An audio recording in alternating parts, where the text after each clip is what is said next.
Абай Құнанбаев 36-шы қара сөзі. Пайғамбарымыз саллаллаху алейхи уассаламның хадис шарифінде айтыпты: мән ла хаяхун ва ла иманун лаху деп. Яғни кімнің ұяты жоқ болса, оның иманы да жоқ деген. Біздің қазақтың өзінің мақалы да бар: ұят кімде болса, иман сонда деген. Енді бұл сөзден білінді, ұят өзі иманның бір мүшесі екен. Олай болғанда білмек керек, ұят өзі қандай нәрсе? Бір ұят бар, надандықтың ұяты. Жас бала сөз айтудан ұялған секілді. Жақсы адамның алдында жазықсыз-ақ әншейін барып жолығысудан ұялған секілді.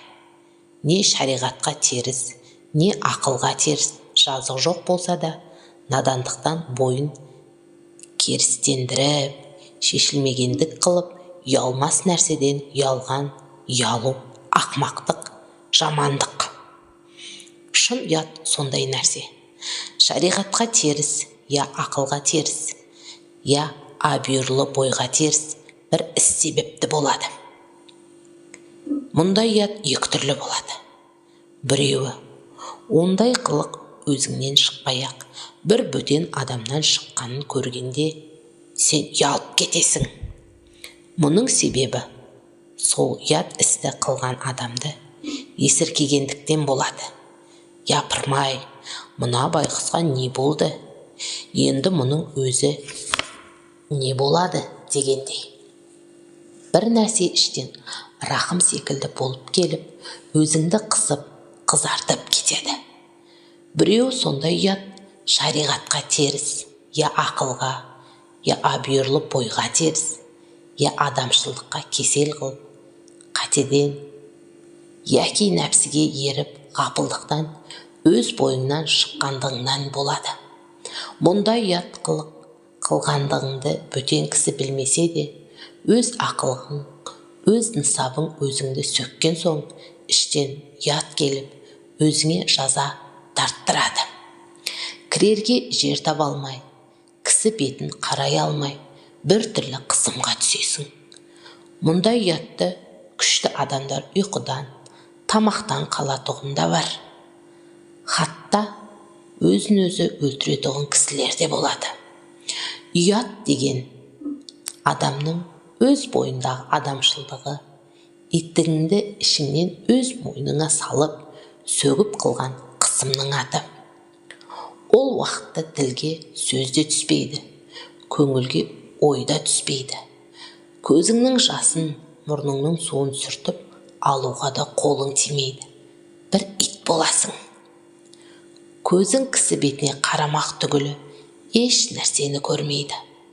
Мұндай қылыққа жетіп, ұялған адамға өкпесі бар кісі кешікпесе, яки оның үстіне тағы аямай өртендіріп сөз айтқан кісінің өзінің де адамшылығы жоқ десе болар. Осы күнде менің көрген кісілерім ұялмақ түгіл, қызармайды да. Ол істен мен ұятты болдым дедім ғой, енді нең бар дейді. Я болмаса, жә, оған мен ақ ұятты болайын, сен өзіңде сөйтпеп пе едің дейді. Немесе пәленше де, түгенше де тірі жүр ғой, пәлен қылған, түген қылған, меніңкі оның қасында несі сөз, пәлендей, түгендей мәнісі бар емес пе еді деп. Ұялатамын десең, жап-жай отырып, дауын сабап отырады. Осыны ұялған кісі дейміз бе, ұялмаған кісі дейміз бе? Ұялған десе хадис анау, жақсылардан қалған сөз анау. Осындай адамның иманы бар дейміз бе, жоқ дейміз бе?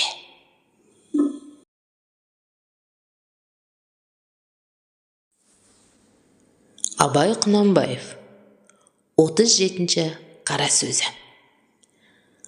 Адамның адамшылығы істі бастағандығынан білінеді, қалайша бітіргендігінен емес.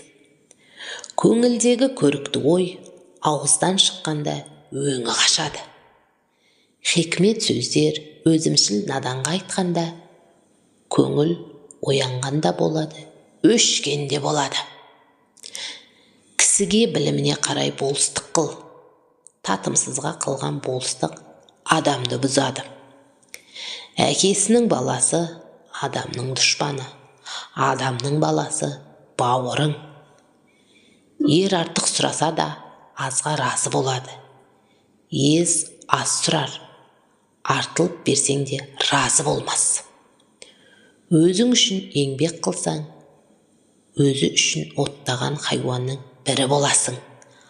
Адамшылдықтың қарызы үшін еңбек қылсаң, Алланың сүйген құлының бірі боласың.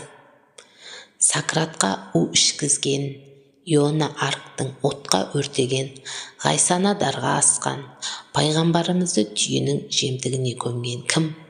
Ол көп. Ендеше көпте ақыл жоқ, емін тап та жөнге сал. Адам баласын заманы өстіреді. Кімде-кім жаман болса, замандасының бәрі виноват. Мен егер закон қуатын қолымда бар кісі болсам, адам мінезін түзеп болмайды деген кісінің тілін кесер едім.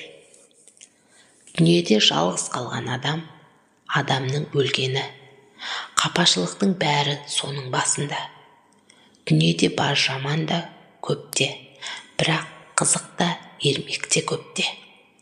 Бастапқыға кім шыдайды, соңыға кім аспайды. Жамандықты кім көрмейді, үмітін үзбек, қайратсыздық. Дүниеде еш нәрседе баяны жоқ екені рас. Жамандықта қайдан баяндап қалады дейсің. Қары қалың қатты қыстың артынан көгі қалың, көңілі мол жақсы жас келмеуші ме еді. Ашулы адамның сөзі аз болса, ыза қуаты артында болғаны. Егерде аузынан қара қан ағызса, домбыт мақтаншақ, я қорқақ.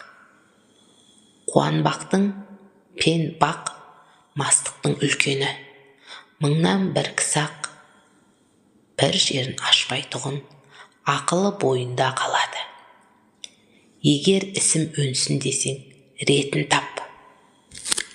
Биік мансап, биік жартас. Ерінбей еңбектеп жыланда шығады. Екпіндеп ұшып қыранда шығады. Жікшіл ел жетпей мақтайды, жел өкпелер шын деп ойлайды.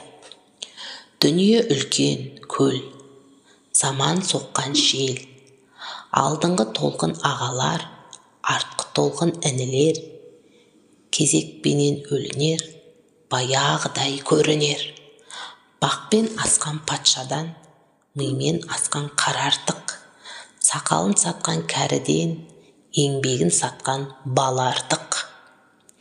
Тоқ тіленші адам сайтаны, харекетсіз сопы монтаны. Жамандос көлеңке, басыңды күн шалса, қашып құтыла алмайсың. Басыңды бұлт шалса, іздеп таба алмайсың. Досы жоқпен сырлас, досы көппен сыйлас. Қайғысыздан сақ бол, қайғылыға жақ бол. Қайратсыз ашу тұл, тұрлаусыз ғашық тұл, шәкіртсіз ғалым тұл. Бағың өскенше тілеуіңді елде тілейді, өзіңде тілейсің. Бағың өскен соң, өзің ғана тілейсің.